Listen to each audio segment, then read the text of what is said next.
Hello, everyone. Welcome to the fourth session in our Cybersecurity Showcase week. Lovely to have you all with us. Hope you enjoy this presentation and conversation. I'm certainly looking forward to it. It should be very good. It's always illuminating to quiz colleagues and dig into their expertise. I've definitely got an expert here today. Well, we're going to be hosting our presentation for about 40 minutes or so. And then we'll have a Q&A session after that. The floor is open to questions throughout. And if you put your questions in the chat box, we'll keep an eye on those and respond to them as they come up as well. This session is also going to be recorded and will be available on demand on the ISF Bright Talk channel after the session has ended. So this is from geopolitics to deepfakes, navigating threats in a turbulent world, trying to get a sense of where things are going. My name's Mark Ward. I do research at the ISF, and most of the time I handle Threat Horizon. It's the full-time job. It's moved as a project from just a report that's released at the end of January now to a year-long program that we do. There's a community building up around that. A significant number of ISF members, companies involved with that, helping shape the report. It's changed quite a lot over the last few years, and that's why it demands that extra work. We regularly try and match it to those changing ways that InfoSec is practiced, but also just engage more with the world. And alongside Threat Horizon, also helping colleagues in the research unit with their own projects as well, things on leadership, AI, protecting crown jewels, all kinds of things. Very diverse set of topics we're investigating. And also here is Francesca Williamson. I'll let her introduce herself, who works on the tool side. Francesca, over to you. Thanks, Mark. Hi, everyone. I'm Francesca Williamson. I'm a senior analyst in the tools and methodologies team here at the ISF, joining the global team back in September 2021. In that time, I've been responsible for various different parts of the ISF tool suite, starting as the product owner for the security benchmark before taking on the supplier security tool. At the moment, I'm keeping busy as the product lead for Assure 2025, which is bringing together each of our current tools into one singular application and going into the risk management space as well. Alongside that, I'm also involved in our own internal security team, leading on the ISO 27001 project as the ISMS Deputy Manager. And really looking forward to talking to Mark today, particularly with my background in politics and international relations from university. Cool. Okay, let's dig in. So just to start with, I guess to give a bit of context, one of the bits of material we released from Threat Horizon recently was the PESTLE analysis, which looks at the world through those 6 categories, those familiar 6 categories. And it feels like there's a lot going on. There's some messages out to the community around Threat Horizon, trying to understand if they're seeing that kind of pace of events. Because it's interesting, this conversation, because I think I'm one of the older ISF members. I think Francesca is one of the younger, and for me, it does. Even though I've lived through quite a bit of history, it does feel like this period of time is generating some significant events that are going to shape how the world plays out over the next few years. And Francesca, I did wonder if that's the case as a younger person. Is this just normal life now? Things are always like this. It's chaotic. It's disruptive. You're used to this. And it's just old people like me going, in my day, there wasn't anywhere near as many earth-shattering events. No, it's a very good question. And I think that sentiment is also shared across people within the younger generation. I didn't know if it was something that as soon as you get into your adulthood, it becomes a norm. But to hear you say as well that it's definitely increased in the last couple of years kind of validates how I've been feeling as well, especially in the last couple of years. I think it's exemplified with social media and how we have like a 24/7 rolling news. There isn't really much of a chance to escape it. It feels that everywhere you go, you're hearing about more and more news stories from various different sources. Yeah, I think certainly while doing the PESTLE analysis, I got really annoyed whenever the radio news came on, because it felt like I was cursed. Every time I turned it on, there was news and things were bad. And I have tried to give myself a bit of an antidote. But I wonder, because we both talk to quite a lot of members for our work. Do you get that impression from practitioners as well that they've got a lot more to deal with? Very much so. I see it mainly in the supply chain space, where it's becoming onto a lot of different corporations' radars.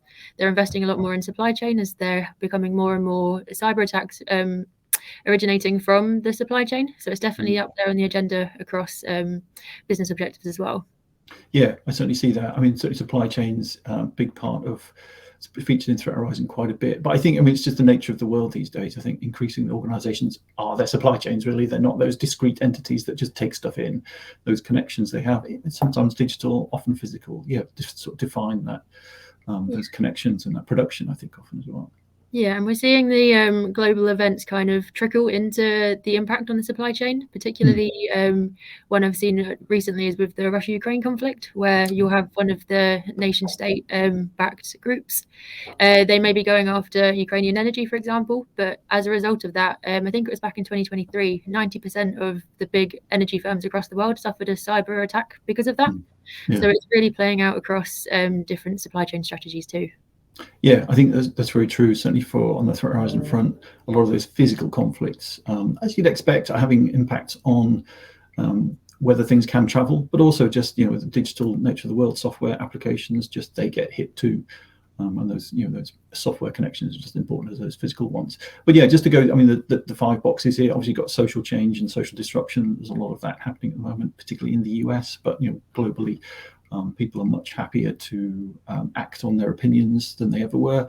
I was chatting to sort of a national police force recently, and they said that's one of the big changes they've seen, is that it used to be the case for social media. People were happy to just rant about things online, but increasingly they're moved to action one way or another. They want to do something about their views or make a point about their, with some protest. Doesn't have to be violent, but definitely they're keener to act on that. And again, sort of among your friends, are they some quite strident in their views, or is it? I get just curious about that sort of. As a young man, I was quite politically active. Lots of barricades, lots of shouting at the police, and those kinds of things. But I don't know if that's again becoming part of life. Yeah, I guess within my own social circles, I wouldn't say any of us are out there on the streets in the same.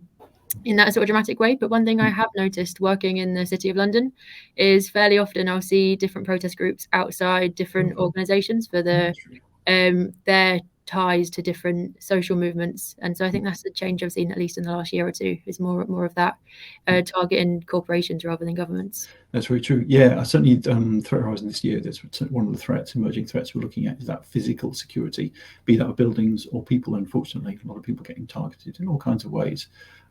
So I think that social aspect is certainly starting to become more of an issue for organisations. But some of the other things as well, climate change, obviously having an enormous effect. There's more and more destructive natural disasters connected to climate change. You've got those conflicts, Ukraine, what's happening in the Middle East, Israel as well. And that has some physical impacts, but also political too. Those three, the social aspect and the physical conflicts often reinforce each other. You have the looming pandemic. Is there going to be another one? Is it going to get nasty? And then AI on the end as well, just throwing things up in the air. But I think certainly as well, what we've seen is when you talked about supply chains and hack attacks and sort of those kinds of things. And certainly we've seen in the UK just a real rash of those kinds of things, haven't we? I think sort of like Jaguar Land Rover has been had its production line shut down for weeks. Marks and Spencer as well had all kinds of problems. Online ordering was out of action. The Co-op preemptively shut down quite a few of its systems, struggled for a while. And I think that does seem to have kicked up a gear lately. Again, I don't know with your conversations with members whether you're seeing that too. Yeah, it's definitely within the last couple of months, it feels as though these sort of attacks are becoming more and more frequent, and it's definitely been helpful in getting this on the agenda to talk to boards and different executives about. What I found particularly interesting with these attacks, though, is that they've all originated from the same hacking group, or at least parts of, or relating to Scattered Spider, or one of their subgroups. And the nature of the threat actor is slightly different to what I think we've seen in recent years.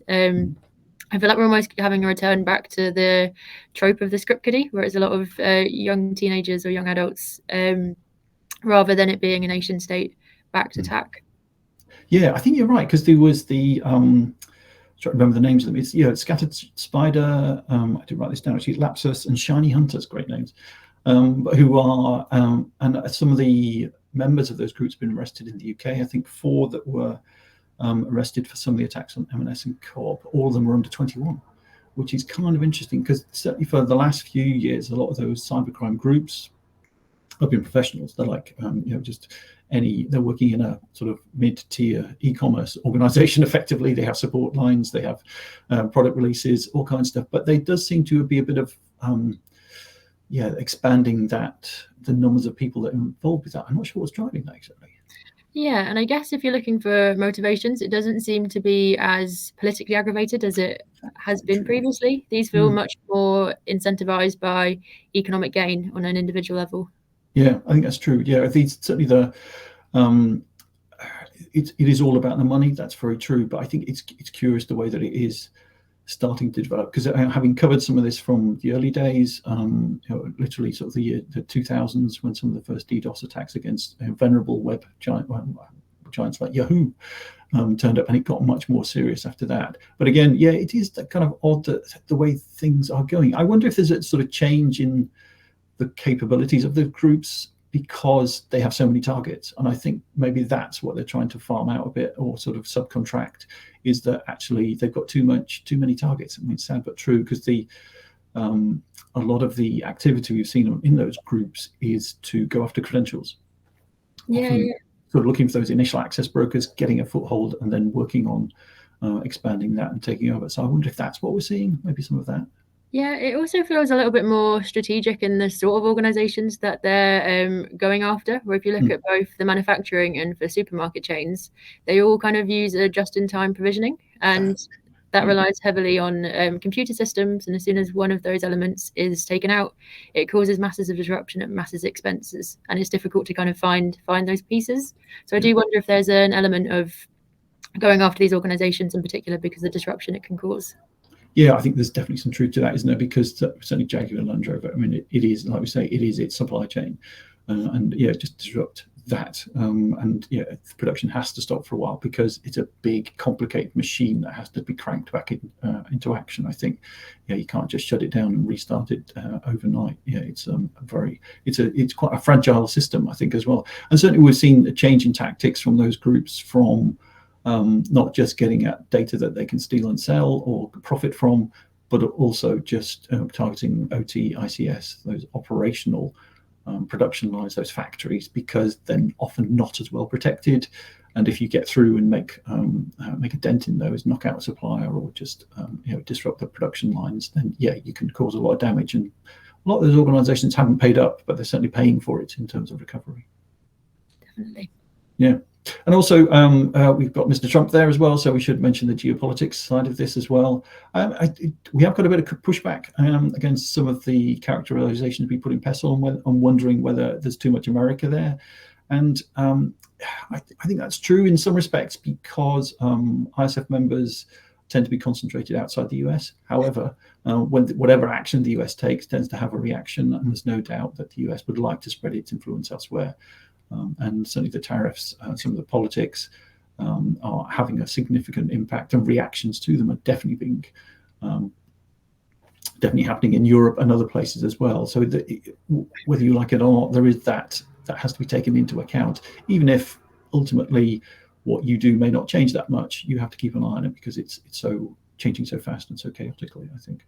Yeah, there's a level of unpredictability about how he's conducting, especially relating to the trade tariffs. I've spoken to a lot of member organizations who aren't quite sure how they can best protect and prepare for these changes that are going to be unknown, because it's also quite yo-yoing. He'll release a different tariff for one country, and then it's almost pulled back a couple of days later. But from speaking to members on the ground, I've seen that they've had to pivot their supply chains at quite a rapid pace in order to keep with business operations. If a particular supplier is situated in a region that is hit by some of these tariffs, they're having to move their supply chains elsewhere. It's also given them an opportunity to rethink their supply chains and see if there are any single point of failures, to kind of preempt if any similar moves happen in the future as well. Yeah, I think that definitely it's leading to a lot of concentration on those supply chains and just those connections you have with those suppliers. I think because as well, just sometimes they aren't quite as well appreciated as they should be. And some of those dependencies are very fragile because so you had my colleague Lee Munson's found this often, that the only supplier, there's only one supplier for the service or application or product that in a particular sector. So if they get knocked out, then you've got nobody else to turn to. I think understanding that is useful, but equally you've got to try and do something about it. And I guess that's what we're seeing as well. And that's our advice in the last year in threat horizon. It was prepare for disruption. Make sure you've got the plans in place. Yeah, and I think supply chains and logistics is one of those things that because it works so well most of the time, you don't really think about it. It's only when things start to fall apart and go wrong that you really do try to pay attention to just how important and connected it all works together. Yeah, I mean, certainly in terms of geopolitics and preparation, I had a couple of conversations recently with ISAF members and who were doing cybersecurity exercises and trying, which look very deeply into their organization, how it operates, and used to do those sort of once a year, and now are doing them much more often because I think things are changing and they're changing fast, so they have to keep redoing them with the new set of circumstances that they're trading in. And I think certainly this next year, I can't see how that's going to get any easier. Unfortunately, I think there's going to be more disruption and more geopolitical weight being thrown around, and organizations often caught in the crossfire, unfortunately, particularly those larger organizations who trade internationally. It's going to be very difficult for them to please everybody in all the places that they're situated, unfortunately. Yeah, as well as the frequency of those exercises seeming to be increasing from the members I've spoken to, it's also the scope, where they're having to account for even more scenarios. They're kind of getting bigger and grander each time, with having to think of a playbook for some of these scenarios that a couple of years ago may have felt very out of reach.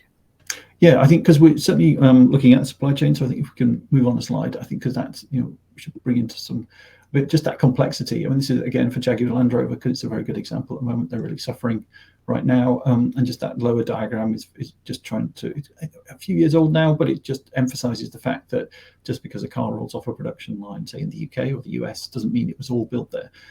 Those factories tend to be putting pieces together rather than making them from scratch. And certainly that's very true of almost anything these days. And I think that's one of the ways that perhaps Donald Trump in the US doesn't quite understand modern manufacturing, is that it is by its nature international. So any kind of tariff is going to be disruptive, not just in terms of prices, but just how you get all that stuff into the one place where you do actually make the cars or the other widget or the other thing as well. And again, they don't quite understand those dependencies, but increasingly organizations are having to. There's a phrase that's cropped up a few times in conversation, resolvability, and that's looking really deeply into your supply chain, understanding where these things come from, so that if there is any disruption, that you have a sense of what damage it might do and how you would cope. Yeah, I think especially in the cases of the automotive industry, that viewing the car as just one piece. I think it's on average around 30,000 individual components make up the car. Some of those will be coming from the same place, but there is the potential for thousands and thousands of suppliers there just to make one product at the end. And it's not just from your initial suppliers, which we often refer to as tier one. Your suppliers will have multiple suppliers of their own to make the parts that they send on to you. So it's the second and third tier of suppliers is when the supply chain does get really complex and quite messy. Yeah, so I had a conversation earlier in the week, and someone was talking about fourth-party suppliers, and it must be like sort of, well, yeah, at some point we're all related to Genghis Khan or something like that, because it was just, it's so far back, and unfortunately there was so much damage done. But once you start to take into those, because it will just grow at every tier, I think, organizations have some difficult work to do, I think, just to understand that and whether you can get second sources for some. And I think as well, just once you start to step beyond those first and second tier, you start to realize that, sure, at face value, it might look like the suppliers are using maybe on a software basis. They're not all concentrated on one particular cloud supplier. That sounds good. But once you get beyond that, actually, when you look, then yes, actually, they're all on one of the big four or something like that. And it does start to look a bit more difficult to recover from any kind of disruption. Yeah, and then the other problem that arises from those second and third tier suppliers from a security perspective is that those suppliers lower down on the chain tend to be smaller and less mature in terms of their security approach, which adds an increased vulnerability up the chain as well, which needs to be considered and accounted for. Yeah, and certainly I think we were talking about this yesterday, but just with Jaguar Land Rover, some government support for some of those smaller suppliers, because that's the for them, this could be an extinction level event because they're small. Like I say, they're small. They don't have many other customers, and if those Range Rovers, those Land Rovers aren't rolling off the production line, then yeah, they suddenly can't sell anything. They can't supply anything.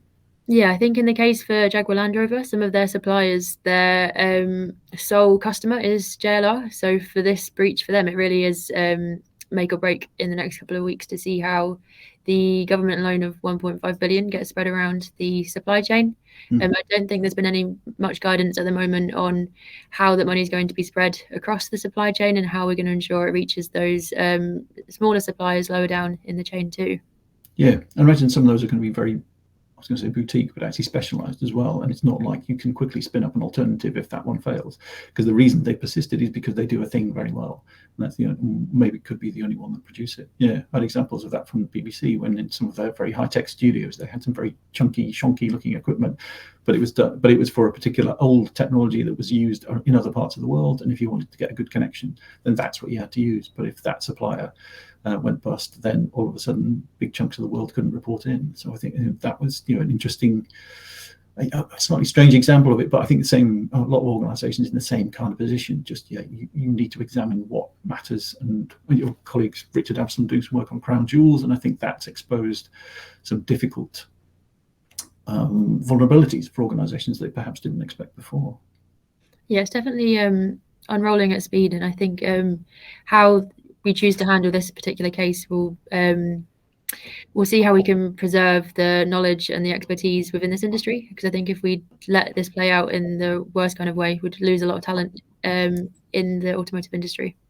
Yeah, I think so. I think that's the other sort of side of this, isn't it? It's just that, sure, there's that effect on materials and parts, but also there's just, if it fails, then other things go missing too. And again, that recovery just takes longer. I think as well for as we say, for organizations, they're defined by their supply chains often.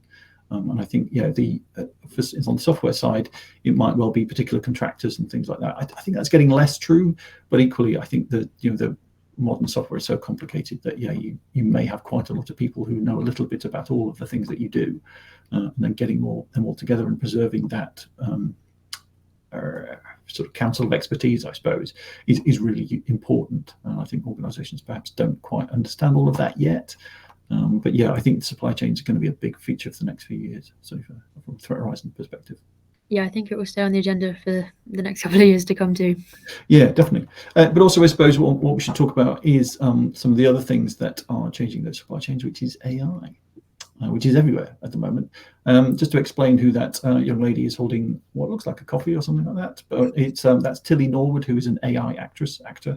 A lot of furore about her and just whether she should be allowed to exist, and whether Hollywood studios are going to use those not quite deep fake, but